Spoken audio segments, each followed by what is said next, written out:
प्रभुपद दत्त भव विरतलित बंदों भक्त उदार। भक्त विप्र नारायण का चरित्र। विप्र नारायण का चरित्र जैसा यहाँ प्रकाशित है, बड़ा मुझे आकृष्ट करता है, प्रभावित करता है।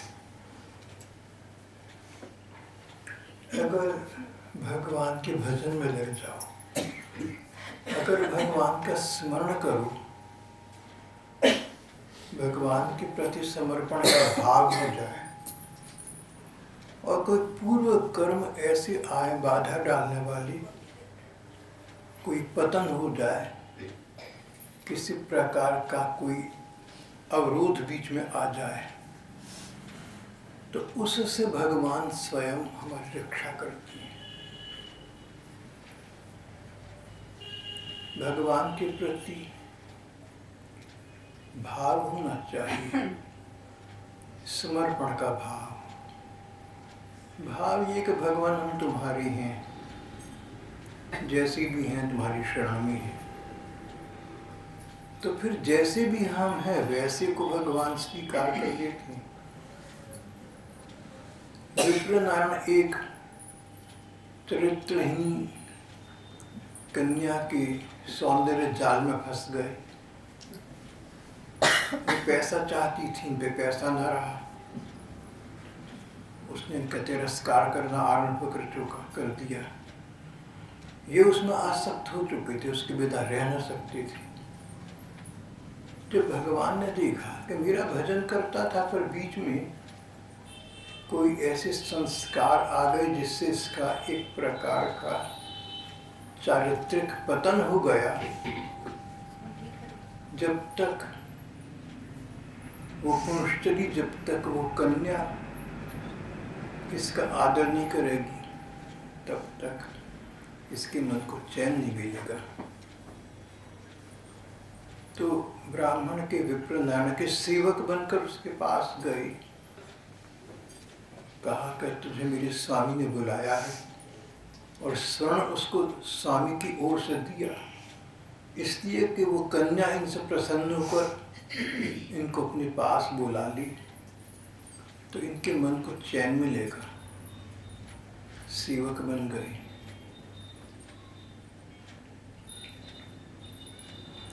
दूसरी बात, एक तो ये बात बहुत बड़ी बात बताई गई,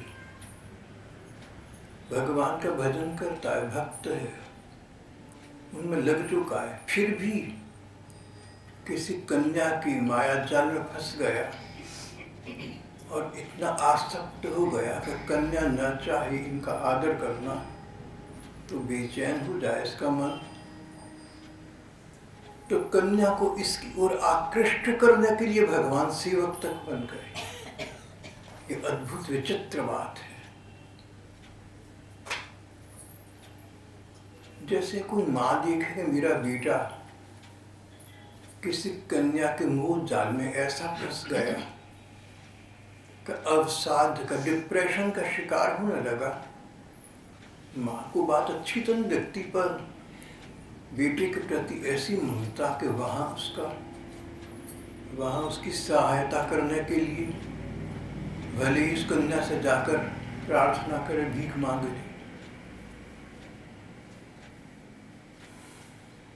पुराने समय की बात है, मुझे याद नहीं है क्या था, लेकिन कोई मूवी थी, कोई फिल्म थी, भोली भाली कन्या थी, किसी व्यक्ति के मोह जाल में फंस गई, इतनी अधिक कि बेकल रहने लगी, खाना पीना बंद हो गया, नींद ना आए, और संकोचवश किसी को बताया भी नहीं। लड़का उसमें रुचि नहीं रखता था, इसलिए बहुत दुखी थी। बात थोड़ी बहुत खुली तो बहुत बड़े घर की बेटी थी, पैसे वाले घर की, और उसकी माँ कुछ इस बात का अभिमान था कि बड़े आदमी, पैसे वाली है, लेकिन अपनी बच्ची की स्थिति उससे देखी न गई। बोली, बच्ची तू बता तो सही कौन है तेरे दिल में, मैं जाकर उससे पल्ला पे सार के भीख मांग लूंगी तेरे लिए। उस पैसे वाली महिला ने अपने अभिमान स्वाभिमान को छोड़ दिया अपनी बच्ची की खुशी के लिए। मैं उससे भीख मांग लूंगी, बेटी बता तो सही कौन है। यहाँ यही स्थिति चल रही है। भगवान कहते हैं कि विप्र नारायण, किसी कन्या के तुम मुँह जाल में फंस गया इतना कि मुझे भूल गया और उसके पीछे पागल होकर अपनी जीवन व्यर्थ नष्ट कर रहा है। मैं तेरा सेवक बन जाऊंगा, उस कन्या को तुझे वापस प्रदान करने के लिए कुछ भी कर दूंगा। भगवान वैसा करते हैं। अद्भुत विचित्र बात है ये। संसार में तो ऐसा सोचना भी असंभव है। कोई व्यक्ति किसी को प्यार करता हो और फिर वो किसी दूसरे से करने लगी तो पहले वाला कहे कोई बात नहीं, तू दूसरे से कर, लेकिन खुश तो रहे। संसार में ये बातें कहाँ होती है। भक्त और भगवान का संबंध ऐसा, भगवान में और मनुष्य में कितना अंतर है। भक्त ने भगवान से प्रेम का नाता बनाया, बोला तुम्हारे लिए मैं इंद्र के पद को छोड़ दूंगा, लेकिन एक मन कर एक चरित्रहीन कन्या के मुंह का न छोड़ पड़ा। भगवान उसकी मन की इच्छा पूरी करने के सेवक बन गए। भगवान का स्वभाव। फिर तो ऐसी वो पंक्ति याद आती है जो सुखदेव जी ने कही थी भागवत में, कम वा दयालु क्षणम ब्रजी। इस प्रकार के भगवान को छोड़कर हम और किसके शरण जाएं। इतना करते हैं हमारे लिए, इतना करने को तत्पर रहती है। और एक दूसरी बात और विचार पथ पर उतरती है, जो ब्राह्मण देवता भगवान के इतने भक्त के इंद्र पद को छोड़ दूं पर कन्या के मुंह को न छोड़ सके। इनका भगवान के प्रति शांत भाव था, या ये कहिए कि भगवान सब कुछ है, स्वामी है, पिता है, माता है, मैं तो छोटा हूँ, मैं तो बच्चा हूँ, मैं तो उनका सेवक हूँ। तो भले ही किसी कन्या के मोह जाल में फंस गए, भगवान ने बचा लिया, अपने को सेवक बनाकर बचा लिया। अगर एक व्यक्ति भगवान के साथ नाता बनाता कांता भाव का, अलौकिक प्रेम का नाता, भगवान ही पति है, भगवान ही प्रियतम है, मैं उनकी सेविका हूँ, मैं उनकी पत्नी हूँ, मैं उनकी प्रेयसी हूँ, मैं उनकी दासी हूँ, कांता भाव का नाता, जिसे हल्की भाषा में, हल्की भाषा क्षुद्र भाषा में कहते हैं रोमांस का नाता, इश्क मिजाजी। या अल्लाह, मैं तेरी माशूका हूँ, तू मेरा आशिक है। हल्का नाता है ये, इसमें कोई शालीनता लगती नहीं, कम से कम संसार की दृष्टि से नहीं लगती। लेकिन अगर यही नाता भगवान के साथ बना लो, इश्क़ हकीकी बन गया, दिव्य प्रेम बन गया, अलौकिक प्रेम बन गया। अगर भगवान के साथ प्रेम का इस प्रकार नाता बने, जैसे चैतन्य महाप्रभु ने अपने आप को भगवान के प्रति गोपी रूप में समर्पित कर दिया, सखी रूप में समर्पित कर दिया। कहते तो अपने वो दासी थे, पर दासी का भाव ये कि दासी के स्वामी के प्रति दासी का समर्पण तो होता है, तन का भी मन का भी। भगवान तुम जो चाहो, जैसे चाहो, मुझे बस अपनी इच्छाओं में लगाए रखो। ये न केन प्रकारेण तो स्पष्ट शब्दों में कहीं तो चैतन्य देव ने अपने आप को प्रेयसी माना, प्रियतमा माना, माशूका माना, बेलाबेड माना, भगवान को प्रियतम, परम पति, ऐसा माना। जिन लोगों ने भगवान के प्रति इस प्रकार का प्रीति का भाव रखा, गोपी भाव रखा, इस प्रकार का भाव रखा, उनका किसी प्रकार का चरित्र पतन संभव ही नहीं है। न जाने कितनी गोपिकाएं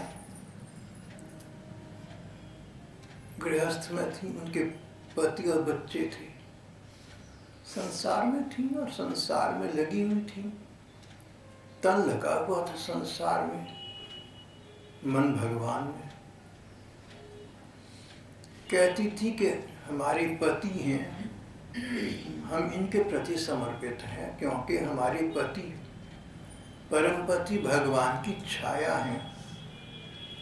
जब तक शरीर में आत्मा है तभी तक हम शरीर को जीवित मानते हैं और उसके साथ संबंध मानते हैं। मृतक व्यक्ति को तो अंतिम संस्कार करके विसर्जित करना ही पड़ता है, और जीवित व्यक्ति का मतलब शरीर में आत्मा है, आत्मा भगवान का अंश है। गोपिकाओं का इस प्रकार का विचार था। हमारी पति हैं, लौकिक पति, हम उनके प्रति समर्पित हैं, इसलिए कि ये हमारे ठाकुर का, हमारी परम पति का, हमारे श्री कृष्ण का अंश है। अंशी तो श्री कृष्ण ही है, ये उनका अंश है। वो बिंब हैं, ये प्रतिबिंब हैं। वो तत्व वस्तु हैं, पति उसकी छाया है। वो भगवान हैं, पति उनकी माया है। ये पति हमें भगवान की ओर से मिले हैं, उनके प्रतिनिधि हैं, उनके प्रतीक हैं, ये उनका महत्व है। लौकिक महत्व नहीं है, पारलौकिक महत्व है, अलौकिक महत्व है, सांसारिक महत्व नहीं है, आध्यात्मिक है।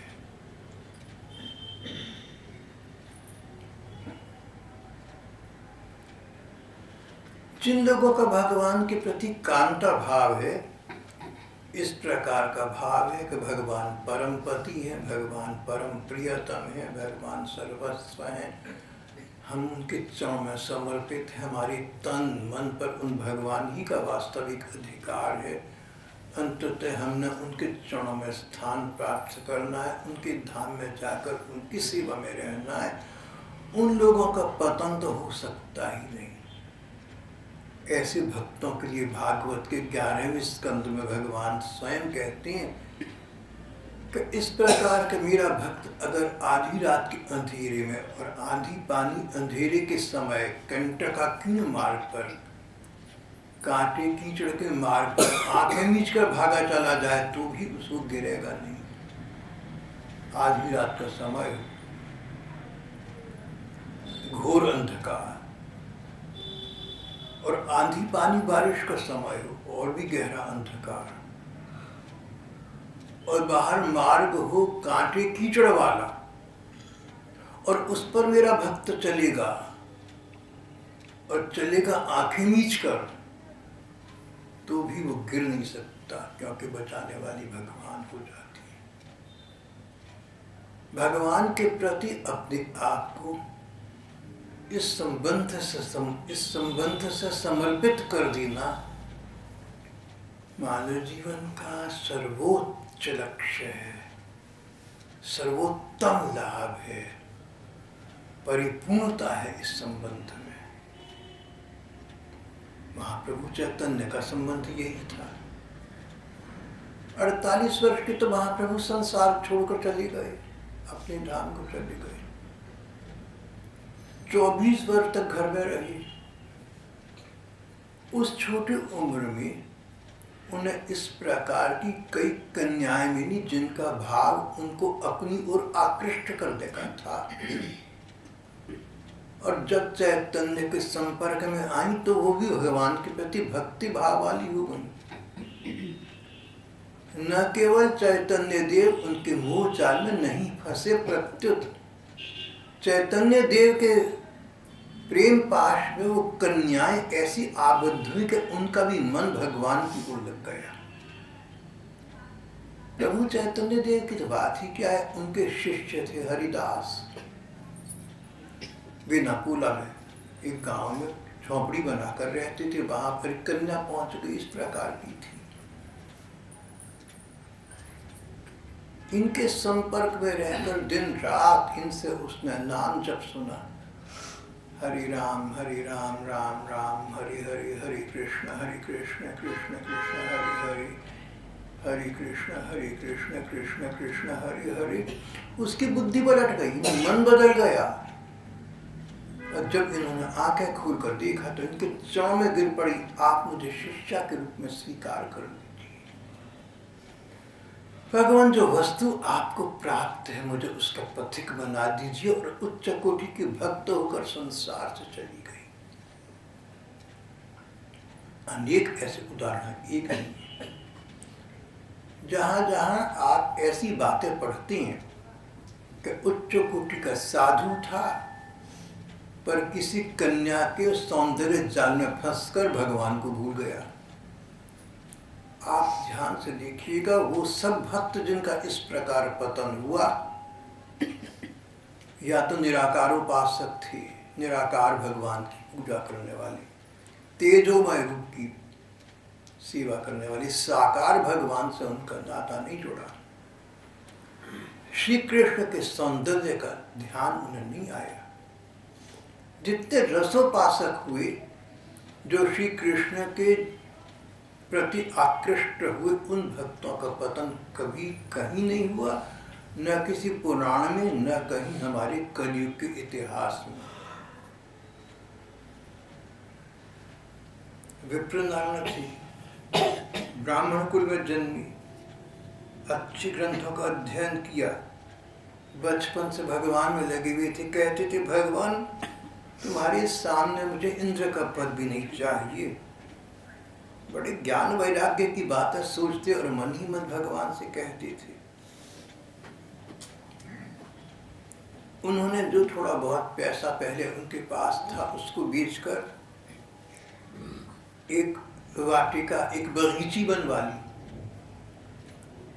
अपना सर्वस्व लुटा दिया, इसलिए कि ऐसी बगीची बनाए जिससे फूल चुनकर भगवान रंगनाथ के मंदिर में भगवान को अर्पित कर सके। और ऐसा करते रहे। रंगदेव जी का मंदिर, भगवान रंगनाथ जी का मंदिर दक्षिण भारत में है। भगवान विष्णु, वहां पर भगवान कृष्ण भगवान विष्णु के रूप में शेषशैया पर विराजमान है। वो लोग हैं तो भगवान विष्णु उनको श्री कृष्ण के रूप में देखती मानती हैं। और स्वयं वहीं उस बगीची में एक पेड़ के नीचे झोपड़ी डालकर बस उसमें रहते। और खाना पीना तो अपने पास तो कुछ रहा नहीं था, सब तो भगवान के चरणों में समर्पित कर दिया था। तो मंदिर में भोग लगता था, वहां से थोड़ा बहुत प्रसाद लेकर अपनी आजीविका का निर्वाह करती थी। भगवान रंगनाथ को देख देख कर प्रसन्न होती, मन में कहती थी, जिससे जब तुम मिल गए तो अब जीवन में और क्या आवश्यकता, क्या इच्छा रह गई। और फिर एक बार कुछ ऐसे पूर्व संस्कार जागे कि विप्रनारायण के पास परमाणु परीक्षा का समय आ गया। एक रूपवती कन्या देव देवी थी। राजा रईसों के प्रति पैसे लेने के लिए वो अपने आप को दिन रात के लिए मान लो उनकी बन जाती। इस प्रकार पैसा कमाने की धुन हो गई। किसी व्यक्ति विशेष से, किसी एक राजा या एक रईस से तो उसका प्रेम प्यार था नहीं। जहाँ से 4 पैसे मिल जाए वहां पर था। प्रेम पुरुष का नहीं था, पैसे सा था। इस प्रकार की वो महिला सुंदर बहुत थी, अंग अंग से सौंदर्य झांक रहा था, मानो एक एक अंग ढांचे में बना हो। तो बड़े बड़े लोग उसके सौंदर्य के प्रति आकृष्ट होते, उससे बड़ी बड़ी बातें करती। देव देवी को ही पता लग चुका था कि नगर के गण्यमान्य सभी व्यक्ति मेरे इशारे पर नृत्य करती हैं, साधारण लोगों की तो बात ही क्या है। और जब एक बार पता चला कि इस मंदिर के बगीचे में सुंदर फूल खिलते हैं, उनकी शोभा देखने के लिए गई। वहाँ पर विप्र नाम सदा की भांति पुष्प संचयन कर रहे थे, फूल चुन रहे थे, ठाकुर जी के भाव में मग्न थे। कैसा मौसम है, कैसे फूल ठाकुर जी को अच्छे लगेंगे, बड़े भाव भावना से सौरभ संचयन कर रहे थे, फूल चुन रहे थे। उनके मन में, उनके नयन में भगवान रंगनाथ थे। देव देवी ने देखा उनकी ओर तो सोचा कि ये साधारण सा व्यक्ति, ये तो मेरे पर आकृष्ट होगा ही। ऐसे न जाने कितने लड़के मेरे पर नौछावर रहते, पर मुझे क्या परवाह। पर उल्टा हो गया, पहले तो उन्होंने इसकी निगाह डाली ही नहीं। जब ये अदबदाकर उनके सामने आने की कोशिश की, उनके सामने खड़ी हुई गुजरी, उन्होंने एक निगाह देखा, फिर अपने काम में लग गए, मानो कोई बात ही ना हुई। इसको इसमें अपनी उपेक्षा लगी। देखिए व्यक्ति अपने आप को कहाँ से कहाँ पहुंचा देता है।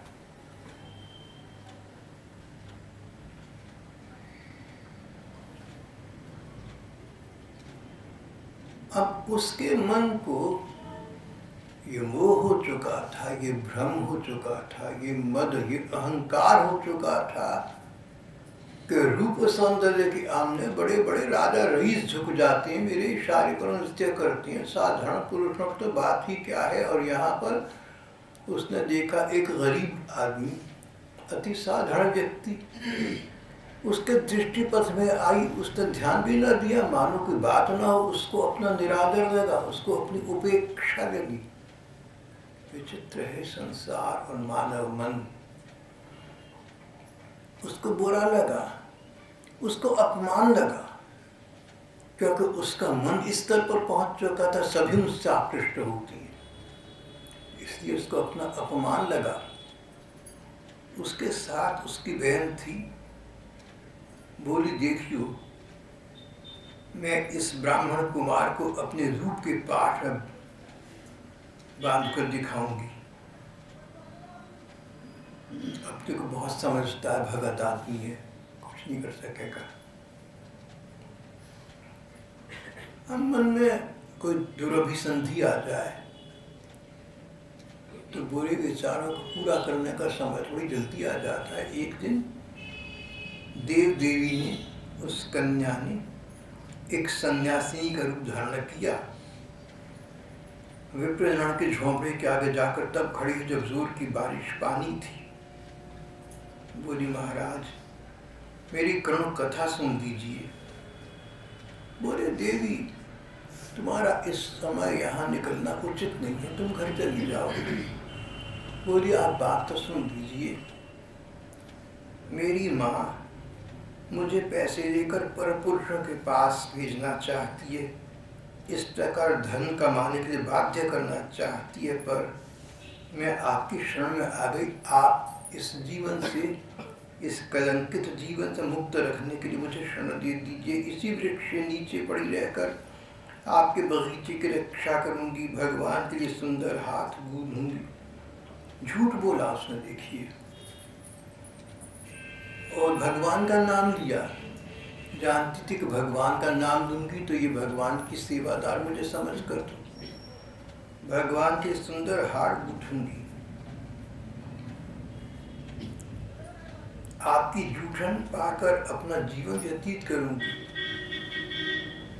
विप्रनारायण सरल व्यक्ति थे, भगवत भक्त थे, उनको संसार के कपट रूप का पता नहीं था। और इतना कहीं पतन हो सकता है कि व्यक्ति झूठ पर झूठ बोले किसी को अपने चक्रपाठ में बांधने के लिए, ऐसा तो वे सोच भी नहीं सकती थी। उनको दया आ गई, बात को सच समझा और न चाहते हुए उसे अपने बगीचे में रहने की अनुमति दे दी। माघ का महीना था, जनवरी का वो समय था जब बहुत ठंड पड़ती है। जोर की वर्षा हो रही थी, ओले गिरने लगे। दीनहीन सन्यासी बनी देव देवी बाहर खड़ी ठिठुर रही थी, पानी से तर हो रही थी। उसकी इस दशा को देखकर विप्रेंद्रनाथ को दया आ गई। उन्होंने दयावश इसे अपनी झोंपड़ी में बुला लिया, पहनने को सूखे वस्त्र दिए। विप्रेंद्रनाथ इस छद्मवेशिनी, इस पाखंडी, इस दंभी सन्यासिनी के चंगुल में फंसते गए और बहुत जल्दी उनकी तप, तपस्या, शास्त्र ज्ञान, त्याग, वैराग्य और भगवान का भजन उसके मोह में बहता गया। कुसंग का परिणाम। स्वामी जी थे हमारे, कहते थे किसी पर इतनी दया न करो कि तुम्हारी अपनी स्थिति दयनीय बन जाए।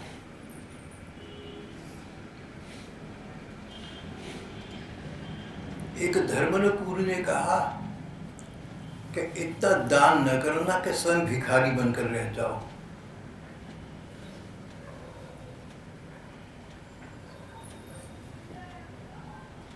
विप्रेंद्रनाथ जो अब तक भगवान की सेवा में तल्लीन रहते थे, आज एक चरित्रहीन नगर वधु के कृतदास हो गए।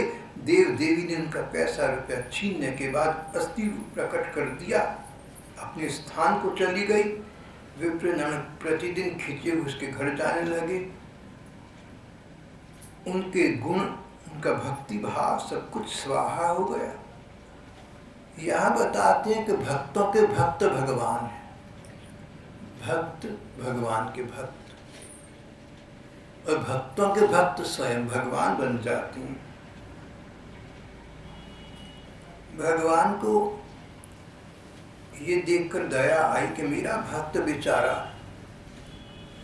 एक कन्या के रूपपाश में उसके कुचक्र में फंस गया और अब अपमानित, तिरस्कृत होकर दुखी जीवन यापन कर रहा है। उनसे देखा न गया। आधी रात के समय उसका द्वार खटखटाया।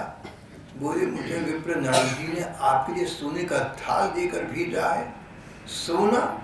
सोने का थाल देकर देव देवी फूली न समाई, झट से ले लिया। बोली, आप उनको मेरे पास भेजिए, मैं उनके लिए व्याकुल हो रही हूँ। उसी व्यक्ति ने विप्रेंद्रनाथ को जगाकर कहा कि देव देवी तुम्हारा स्मरण कर रही हैं, तुम वहां चले जाओ, वो तुम्हें बहुत याद कर रही हैं। विप्रेंद्रनाथ के निर्जीव शरीर में प्राणों का पुनर्संचार हो गया, मानो जान में जान आ गई। जिसके पीछे रो रहे थे, नींद नहीं आती थी, खाना चला गया था, उसने मुझे बुलाया है। अगले दिन मंदिर में सनसनी फैल गई। ठाकुर जी का सोने का थाल गायब है। पड़ताल हुई, थाल देव देवी के यहाँ मिला। उसने कहा, ये थाल कल रात मुझे विप्रेंद्रनाथ का नौकर दे गया था, मैं तो जानती हूँ। उसको तो विप्रेंद्रनाथ से कोई मोह, कोई प्रेम तो था ही नहीं। फंसेगा तो फंसेगा, मुझे क्या मतलब है। विप्रेंद्रनाथ ने बोले, मैं तो दीन कंगाल हूँ, मेरे पास नौकर कहाँ से आया, और न मेरे पास इस प्रकार की मूल्यवान चीजें ही हैं। देव देवी को चोरी का माल स्वीकार करने के लिए राज्य की ओर से दंड दिया गया। विप्रेंद्रनाथ को राजा की ओर से हिरासत में रखा गया। मंदिर उन दोनों राजा के अंतर्गत था। राजा के मन में पहले से ये विचार था कि विप्रेंद्रनाथ एक भक्त व्यक्ति हैं। उनको पता था कि इन्होंने अपना सब कुछ बेचकर बगीची बनाई, ठाकुर जी मंदिर के लिए फूल भेजते। उन्हें समझ नहीं आया कि ये ऐसा कैसे हो गया, क्या हो सकता है। रात को उन्हें सपने में मंदिर वाली भगवान रंगनाथ दर्शन देकर कहा कि राजन, भक्त का कोई दोष नहीं है, वो था तो मैंने पहुंचाया था और सारी बात स्वप्न में बताई। राजा जाग गया, उसे पश्चाताप हुआ कि मैंने एक भक्त को हिरासत में रखकर उसका अपमान किया, तुरंत उन्हें मुक्त कर दिया। बात खुल गई, विप्रनयन की अंदर की आंखें खुल गई, नेत्रों से अज्ञान का पर्दा हट गया। अपने को बहुत धिक्कारा उन्होंने, अब अंदर की आंखें, अंतर्ज्ञान जागृत हो गया। अरे मैं कैसी के मोह पाश में फंस गया कि मैंने परम प्रियतम प्रभु का प्रेम भुला दिया, और वो ऐसे सच्चे प्रेमी निकले कि मैं उनके प्रेम को भुलाकर किसी के प्रेम पाश में बंध रहा था। द्वेष करना तो दूर रहा, दंड देना तो दूर रहा, मेरे सेवक बनकर उसको मेरी ओर आकृष्ट करने के लिए पहुंच गए। अद्भुत है मेरे ठाकुर तुम्हारी माया। मन ही मन बोले, भगवान आज के बाद आपके चरणों का भरोसा नहीं छोड़ूंगा, आप ही मेरे माता पिता हैं, आपके सिवा मेरा कौन रक्षक। और विप्रनयन के जीवन में एक बार फिर परिवर्तन आया, वे पूरे ठाकुर जी में लग गए। उन्होंने अपना नाम रख दिया भक्त पद रेणु, भगवान के नाम और गुणों के कीर्तन में फिर लग गए।